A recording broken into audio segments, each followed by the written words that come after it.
Alright, hello everybody and welcome back to Be Combined. And we left off in the previous episode, we actually went over here where we had to accept or refuse our friend Iggy's, of course, request to just let him go or save him in the previous episode. But either one that we chose, unfortunately, was not a good choice. So we are gonna go back to all the way over here because this is the final one we're gonna be able to do. And I have a feeling we are getting very close to the end of the game here. So without further ado, let's just jump right in and see what the choices are. Alright, so for this one, we can choose, let's see, the bad cop, good cop. We can be chill or sly. Let's be sly. They'd run the classic good cop, sly cop interrogation. Huh. Let's see how this goes, though. Luca I'm and really Rollo curious. ducked behind a barrel, leaving Beck to her task. With a few crisp snaps, she roused Mr. Tolliver. Huh?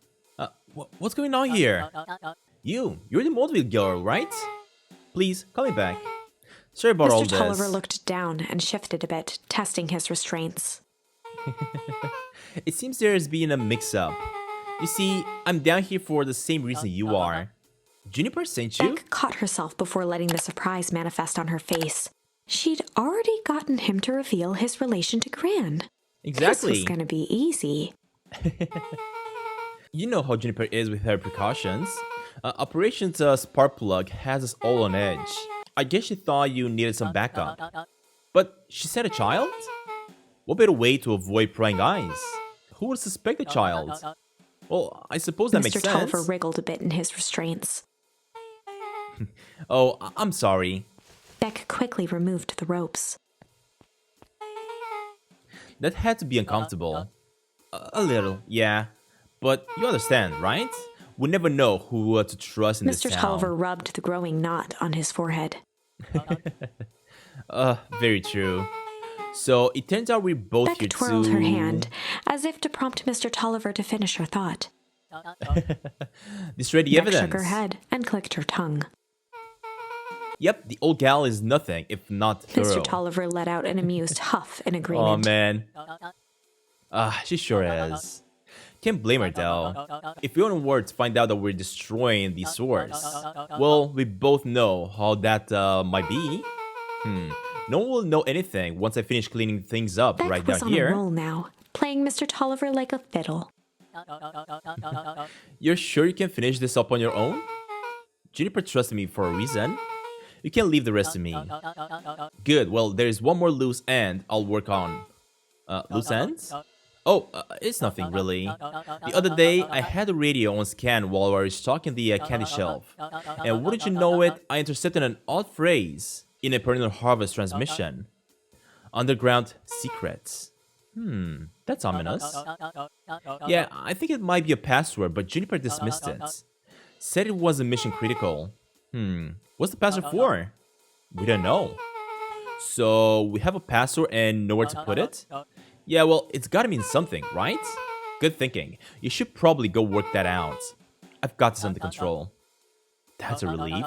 Well, between you and me, this basement gives me the willies. Heading for the stairs, Mr. Tolliver hesitated and turned to Beck with a puzzled look. Huh. She grinned and gave him a peppy wave. With a shrug, he continued up the stairs, whistling a jaunty tune.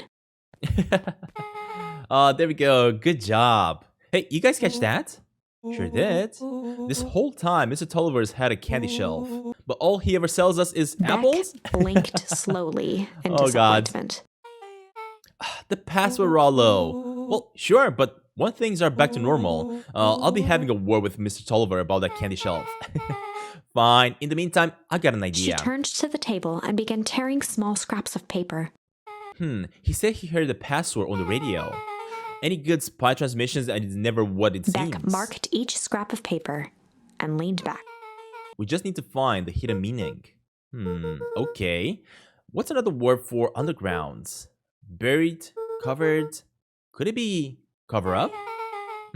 Maybe it's one of those each letter in a number thingies. So U would be 21, N would be 14, D would be... It's an anagram. Nuncreed's Luca drugstore. and Beck looked at Rollo with amazement.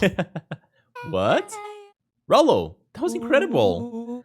Well, it's either that or Crane's new drugstore. Yeah, I think you were right the first time. How did you do that? What can I say? I love ciphers. Well, I guess we know where to go next. Alright, look at that. We gotta investigate Nuncreed's drugstore next. That was pretty cool. Let's go then. Let's see what we can find here. Oh, hold up. What do we got here? Hey, you scared me half to death. Sorry. You kids haven't seen Mr. Tolliver around, have you? No. He's got me waiting around like the last slice of pie. I swear, that man would be late on his own funeral. Wait, why did he not show up? Because we definitely sent him on his way. That is weird. Alright, let's keep it going then. Oh, what's happening? You're late, Augustus. Sorry, sister. What's up with some work? Work? You? I had a few more details to lock down for the festival. Oh, what do you have to report? What is this Insipid Town festival really about? Gus looked around nervously. I think Mr. Kier really does just want to do something good for the town. He's actually a pretty nice guy. You should spend some time with him. I didn't pull strings installing you as mayor so that you could make friends. Your job is to help me figure out what the Kier and the Perennial Harvest's true intentions are with this town. We have a responsibility. This is our father's town. Was. Excuse me? This was our father's town. He's gone, Harris, and he isn't coming back. Father left us with nothing but problems. Mr. Kier came here and offered to help us. We accept that help. We didn't agree to them turning Father's warehouse into a toxic dumping ground. That is just a temporary arrangement. The glow can be seen from our damn backyard. They are dumping their nasty little secrets on us. When this all inevitably goes wrong, who do you think will be to blame? Harris's cry hung in the air. Well, we have a new choice to make now, sister. This town is going to change, whether we like it or not. Are we going to choose to be a part of that future, or be forgotten in the past? It's a shame. Father named you Augustus, but you will always just be like us. Good night, Harris. I'll see you at the breakfast tomorrow. Thank you, dude. These two definitely don't see eye to eye for sure. It's getting late, children. Alright, we gotta figure this out. Something is definitely going wrong. What about this lady? She always sits here and reads. Knowledge, he spat with a sneer. There exists a gulf between knowing something and being able to do a damn thing about it. I do hate it when the villains make a good point. Alright, let's keep her going. So, is this where I was supposed to go? I wonder. No, it doesn't like this is where I gotta go. Although apparently the museum is open. Oh, never mind. I think I've already explored that before. Yeah, that's why nothing happened. In that case, let me keep on going to the right side. Because I feel like this is where I gotta go next. There we go. What is this fella doing? Hey, bud. What are you up to? Solomon stood proudly at the entrance to the drugstore, holding a brown bag overflowing with black licorice. Hey, Solomon. You're looking for Mr. Nuncreed? Is he still around? Or we are actually looking for Mr. Nuncreed? I'm afraid not. Then where did you get the can from? You might say we have an arrangement. Solomon shoveled a surprising amount of licorice into his mouth. Oh god. Sometimes it's the small pleasures in life. Though we might not always have family to rely on. Licorice has never let me down. Well, I can't say licorice would be my first choice. But whatever floats your boat. You can tell a lot about a person by their choices of confection. Oh, yeah, I guess. I like sour gobs. I certainly do. I always wonder why Mr. Nuncreed kept licorice in stock. You must eat enough of it to make it worthwhile. Well, there are many ways to earn loyalty. For some, it's as easy as cold hard cash. Okay, buddy. Well, he's right. It's locked. There's gotta be more clues. Okay, let's see. Oh, you know what? The phone booth. I think I am supposed to go down using the phone booth. Yeah. Well, what if we try to go down then? Have you ever seen anyone actually use this thing? Besides Mr. Nuncreed, no. Beck cupped her hands on the glass to peek inside. That is not a normal phone booth. It's got like a blinking keypad. What would there be a blinking keypad? Creed's nude rug store. I mean, underground secret. The Beck password. flung open the door, and they all squeezed in. Oh, that is awesome. So we are gonna make our way downstairs. Are you kidding me? Because of course in the previous episode, we actually been down there as we got caught by Mr. Nuncreed. Alright, let's see Luca here. cracked his knuckles and entered the letters into the keypad.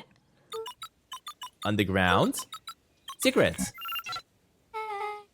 Sounds like that did something. Great. Now what? I guess we... The inside of the phone booth dropped loose from its shell. Without even the space to panic, they closed their eyes, held their breath, and accepted their fate. Suddenly, the chaotic descent slowed to an effortless landing. It was unclear where they ended up, but at least it was solid ground. Oh, we finally made it in the secret lab. Look at that. The air was stagnant and smelled vaguely of chlorine. I knew it. You knew that there was a secret hub full of strange tubes under the phone booth? Of course I did. Did I say that? No.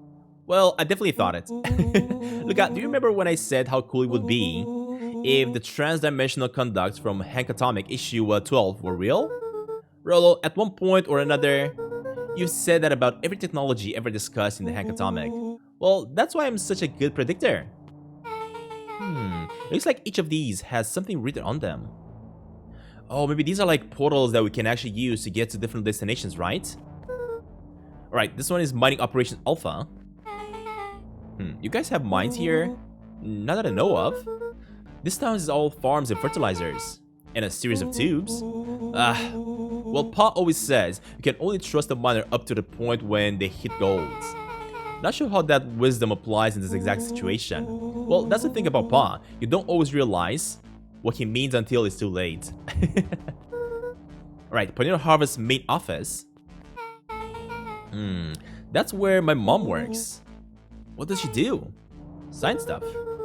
Is she involved in all this? We just moved here. How could she be involved? That's true. Alright, next up we got the Valentine Fertilizer Warehouse. Isn't that where you almost got snatched? Yep. And why would Potato Harvest have a tube going to the old Valentine place? This is starting to feel like something big. Oh, look at that, the costume as well. This suit has a broken mask.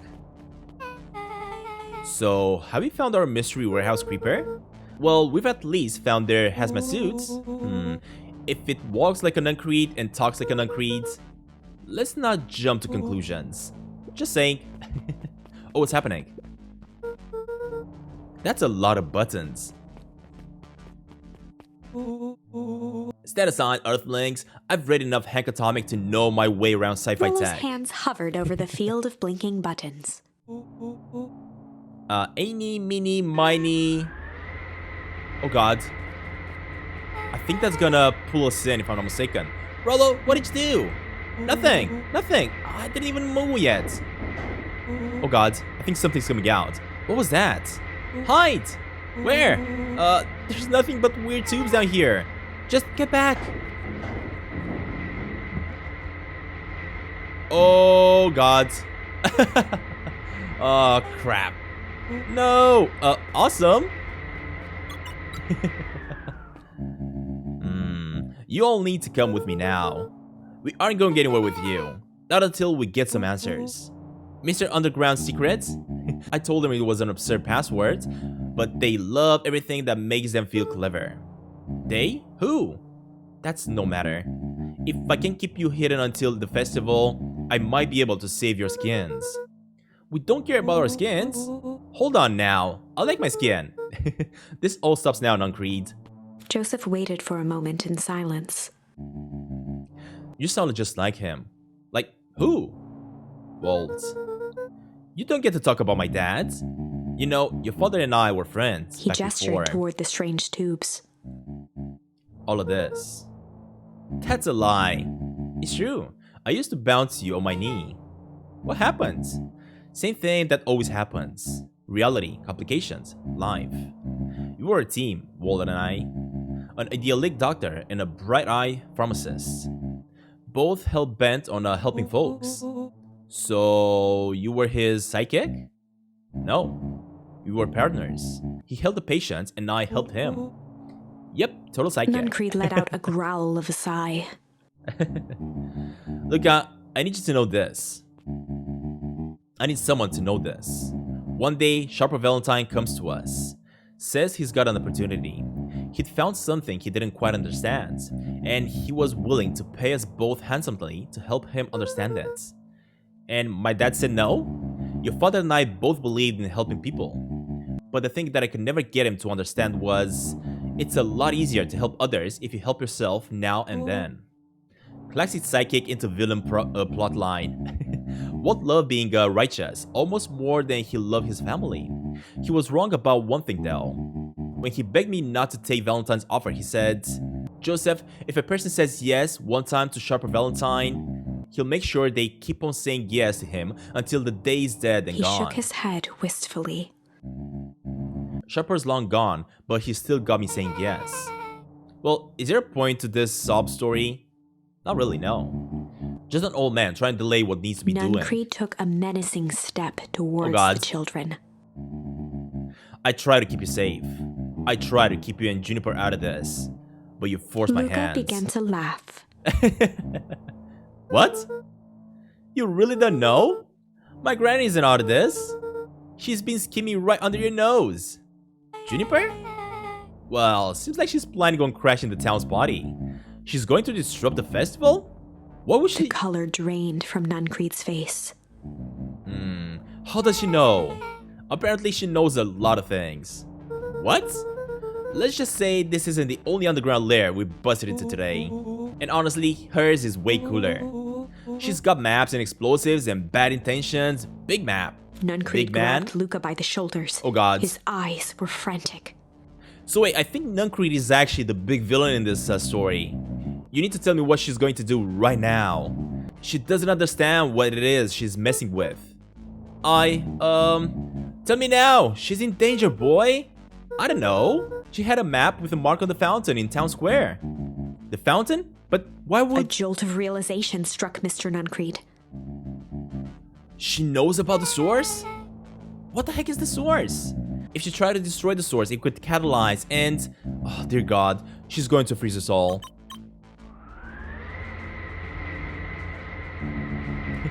You all need to run. Run? Where? Away. As far from this town as possible. Head west and don't look back.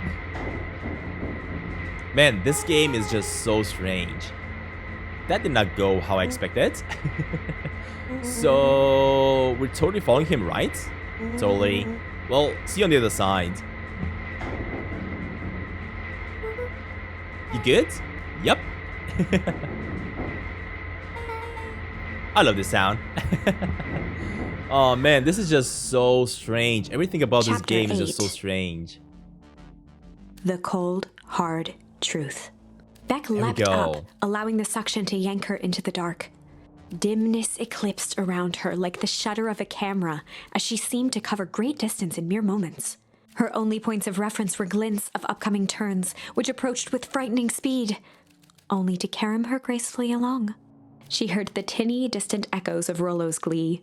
Once she stopped fighting against it, the ride was impossibly smooth. Then, all of a sudden, as if minutes had passed in an instant, light blazed into view. A burst of wintry air snuffed across her face, and she was flung out into the cold. Oh, we're out into the actual Beacon Pines town. Seriously? But of course, now it's all three of us in here. So the story is most definitely going well, I think and I hope. That was, intense? Yeah. I think I might have potted with some fluids in there. Any idea where we are? Somewhere cold. Doesn't look like it's got on any of us. It didn't feel like we traveled that far. So, where did it all go? This place sucks. Why would anyone even want to blow something up out here? Only one way to find out, I suppose. We've got to catch up to Nuncreed. I think he went this way. Alright, we gotta catch up to Nuncreed. Look at that. Let's see if we can catch him. And of course, this is the sign that says Beacon Pines. This looks familiar, yeah? Maybe we can clear off the snow? No time. Nuncreed's getting away. Oh, never mind. I actually wanted to clear up the snow here. But I don't think I can grab any snowflakes to throw at it. Yeah, never mind. Let's keep it going. This is definitely Beacon Pines. Oh, okay. This is starting to feel really familiar. I may not be the most well-versed on all things Beacon Pines, but this does look like some sort of a frozen replica of the town. Ah, I got it. It's so obvious now. Mr. Nuncreed's an alien. Rollo, stick with me here, okay? His species can only live in sub-zero temperatures. Oh boy, here we go. The source is their base camp dimension, so naturally they keep it cold. We found it by traveling through those metallic wormholes back there. The final objective, kill us all and shapeshift into a Beacon Pine citizen of their choosing. You never really had me, but you very much lost me here. You get used to it. We should keep moving. As they rounded go. the We corner made it to to the the source. frozen town square, What? they spotted Mr. Nuncreed inching cautiously toward a pit at its center. He held his arms out gingerly, as if approaching a beast in the wild. Upon closing the distance, Luca recognized what Nuncreed was after. Gran stood confidently at the edge, one arm outstretched over the abyss. Nearby, a wheelbarrow had been emptied out. She held a lit torch, which flickered in the bitter wind. I'm guessing a lot of TNT is dropped down there. But if she blows this up, she's just gonna freeze us all again. Juniper, I don't know what you think you're doing, but I assure you this is not going to solve anything. If you drop that, you're doomed this whole town. Oh, it wasn't me who doomed this town. I've been watching you, Joseph. I know what you've done. You and your co-conspirators. Gran? What's happening? Luca, you and your friends need to leave right this Mr. moment. Nuncreed turned back toward the kids, desperation in his eyes. Listen to your grandma, look. This is between me and Rollo and Juniper. Beck held steadfast in awe. Luca approached closer. Mr. Nuncreed spun back toward Gran, his voice growing louder. You've got it all wrong, Juniper. Just hand over the torch. You don't understand what you're doing. How could I possibly trust you to do the right thing? Walt told me everything. He trusted you, and you betrayed that trust. Luca, did you know that this man's entire life is a lie? If it weren't for him, your father might still be Mr. alive. Nuncreed winced with anguish. His voice hardened. That's not They true. both now yelled, not to each other, but at fate itself, making their peace with long-held burdens. The wind howled with encouragement. Walt was like a brother to me. We just had different ideas about how to effect change. Very convenient that your way just happened to line your pockets. Now, that's not fair. They menaced at each other, both catching their breath. The moment balanced on a knife's edge. Oh god, what's gonna happen? I'm gonna have to take a choice here, apparently. And memories. Luca's mind flooded with questions. The wind calmed, as if to give him the stage. Oh god. I gotta choose. And in the stillness, he began to... I guess I'm gonna go with hum. And in the stillness, he began to hum. Let's see if this is the After solution the death to our of his problems. father, Luca had trouble sleeping. Each night, his mother would sit at the foot of his bed and hum a gentle melody. It was the only thing that could calm his mind. The only thing that, however briefly, could make it all seem okay. That melody pervaded every memory Luca had of his mother. Shivering in the raw snow, he began to hum it out loud. Oh man, I'm really curious what's gonna happen here.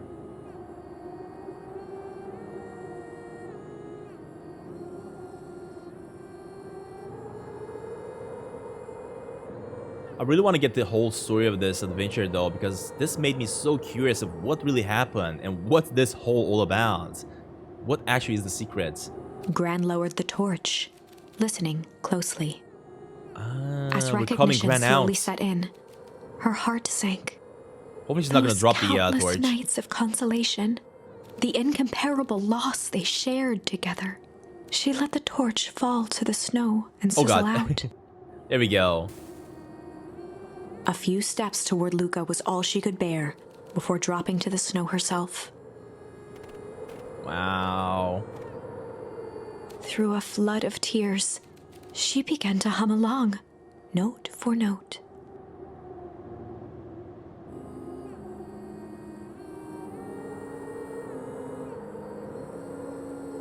Oh man, this is just awesome. I love that she's also humming along with him.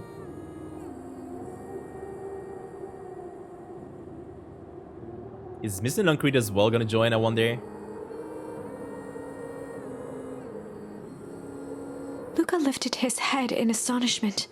The last time he heard that melody was the last night he saw his mother. Wait, is this lady my mom? How do you know? I'm so sorry, my little buckaroo. Buckaroo? The only people who call me that are my dad and your mother. Luca blinked through blurry, watery eyes, This is my mom. trying to What? see more clearly. He Are could you just kidding make me? out the impression of a familiar face. He peered across the snowscape at the woman on her knees. Something about her was What? undeniably his mother. Only smaller, older, changed. But why did she actually... How did the time pass so much? I don't understand this game. Mom? That's right, buckaroo. Mom! Luca sprinted What? as fast as he could toward his mother. They held each other close, and the cold retreated from their bodies. Eleanor? I thought you were... gone? You should have known I would never abandon my Eleanor son. looked down at Luca, tightening her embrace in an appeal for forgiveness. How? You're a smart man, Joseph. I thought you'd have pieced it together by now. You were exposed. Mom, I don't understand any of this. What happened to you? Where did you go? Why did you leave me? I never left you. I was always right here, Luca. But why did you lie to me? Well, it tore me up, Luca, but I did it to keep you safe. I thought that getting answers would help us both move on. But the more I discovered, the more I realized that the danger we were in. Until Printer Harvest was stopped, it was better if everyone thought it was gone or I was gone. Well, you could have trusted me. These are bad people, Luca. They won't stop until they get what they want. And they don't care who gets hurt in the process. Then, what do? We have to stop them. Joseph slumped into the cold, wet snow. They can't be stopped. This is too big. I tried beating them at their own game. I'm done fighting fire with For fire. the first time in a long time, her voice felt like her own again.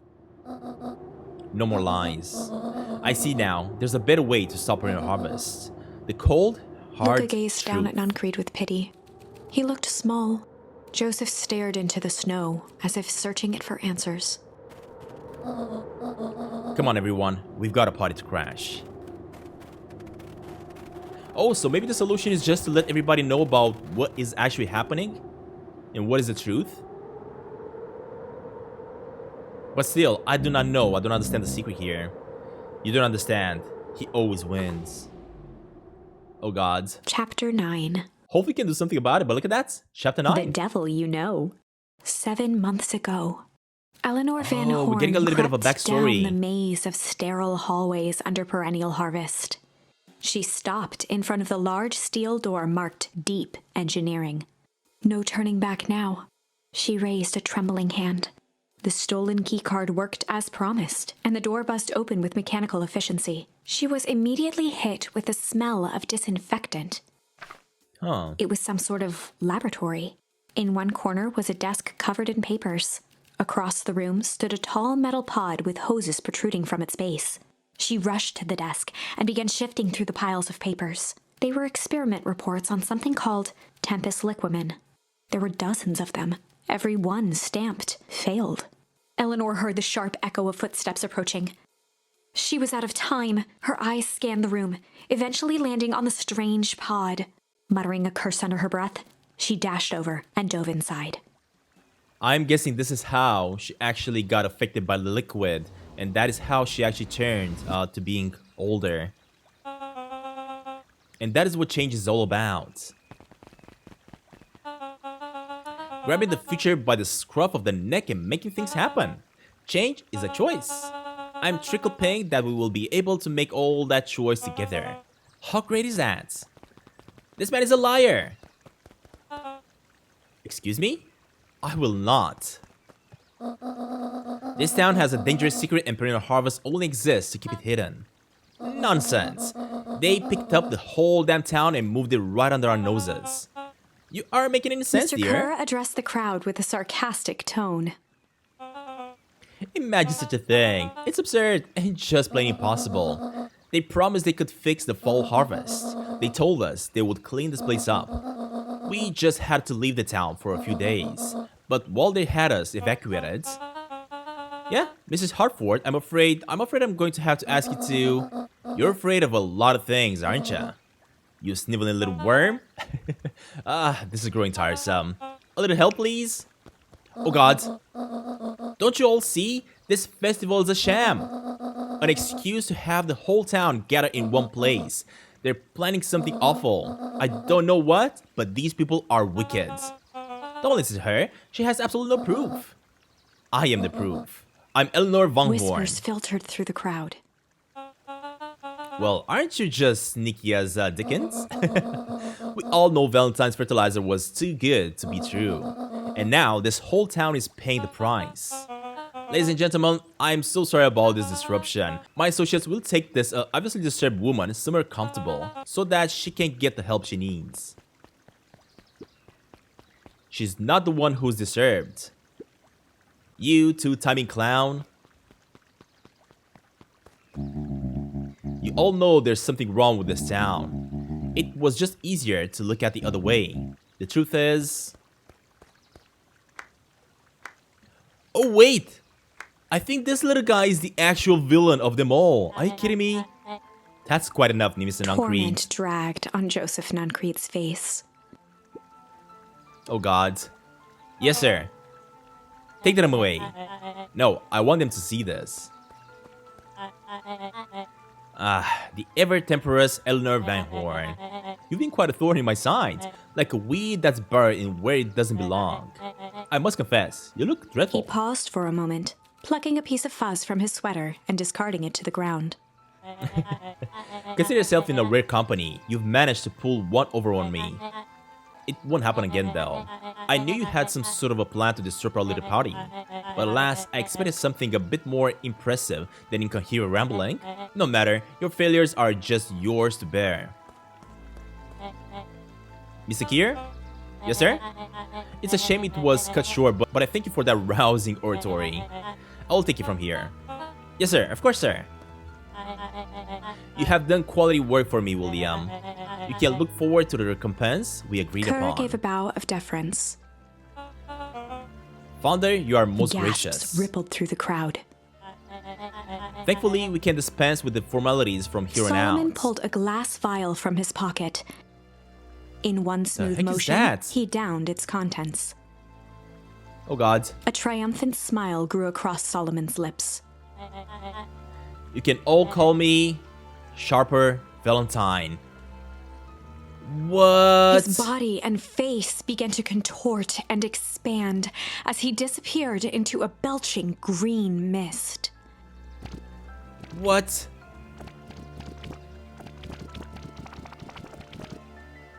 A hushed horror gripped the crowd. No This is a freaking story way. about change. Wow. What? No. So you didn't see that coming, huh?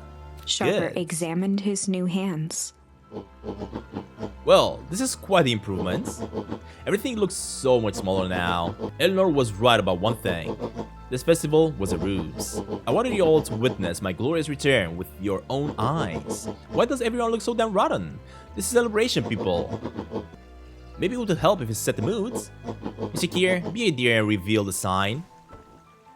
Oh, Sharper Valentine Festival, what? Ha! Wonderful. Sharper choked out a crude squawk of a laugh. Frustrated grumbles sprinkled through the crowd. Sharper, you malicious bastard. Oh, look at that. We got ourselves some malice. I'm glad you're back, so I can tell you. So I can tell to your face. You destroy this town. We ain't gonna let you get away with this again. Sorry, well, this is not the time for audience participation. Some assistance, Mr. William Kerr? Kerr gave a subtle nod to the clipboards. Dang it. You cowards! Does anyone else have something to A contribute? helpless quiet settled over the crowd. I thought so. Well, did you all truly believe you can be free of me? A town of complete and utter fools. You people should be celebrating my return. You're clearly lost without me. And that leads me nicely to my children. Teddy!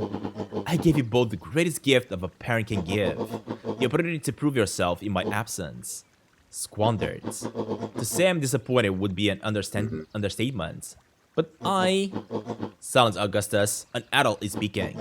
I don't know which is worse, a son who is completely hopeless, or a daughter with such potential who never really let me down. Harris, you failed me with admirable consistency. Thankfully, I was counting on you this time. Father, I have been wasting my time, my dear. What have you accomplished? I was focused on cementing your legacy. Legacy? Who needs a legacy when it can just live forever? But what about... It's alright, kiddo. I'm afraid you suffer from a complete lack of imagination. There's just no helping it. Now then, where's Joseph? You didn't take the opportunity to slip off, did you? There he is. Everyone should just give him a hand. None of this would have been possible without Joseph. Well, I think you said enough. Nonsense. The people deserve to know how helpful and loyal you've been. I only did what I did because he left me no choice. You always had a choice, Joseph. You were simply too weak to take it. No matter, cheer up. You're about to be rich beyond your wildest dreams. You should follow Mr. Keir's example. When I found him, he was in a sorrier state than you are. An aging actor, desperate to recapture his voice. He played his part and soon he'll be able to play the leading man again. Forever, in fact, if he remains loyal. That goes for all of you. Well, those who haven't already filtered away my goodwill, Beacon Pines is mine again, and I am willing to share its spoils in exchange for absolute loyalty. Are you saying William Kerr was never in charge of perennial harvest? Ha! You think that puffed up Bloodside was the boss of this? Dawn, I suppose it's time for your big exclusive, Sharper addressed the crowd with indignant pride. He'd planned this moment for so long that now, at the deed's fruition, it almost felt frivolous. You see, I needed a figurehead to hold things down while I orchestrated my return. Someone to misdirect, lie, and blink this town for a spell. So I invented Mr. Kerr, or William Kerr. Take your bow. You've earned it. Mr. Kerr flourished a preposterously elaborate bow. What the heck, dude? Patrick C. Montesquieu, Thespian Extraordinaire at your service.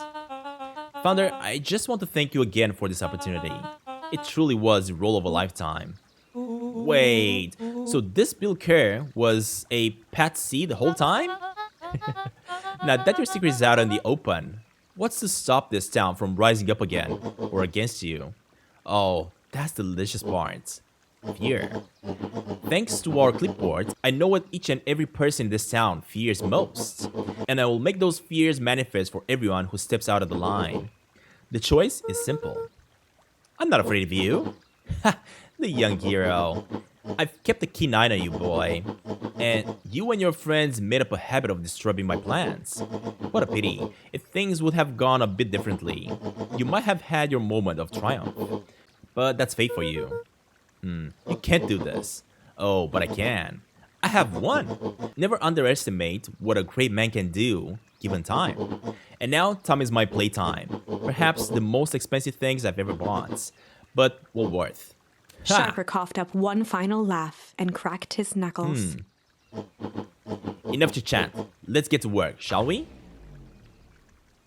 And I wonder what he's actually Sharper planning. set about remaking the town in his own image. The fertilizer factory soon reopened for business. Sales rose steadily as more and more farmers across the countryside began to swear by its miraculous properties. Beacon Pines became famous, a secretive town that, for the right price, shared its gifts with all. Gifts that became more and more necessary in a world where winters grew longer and longer.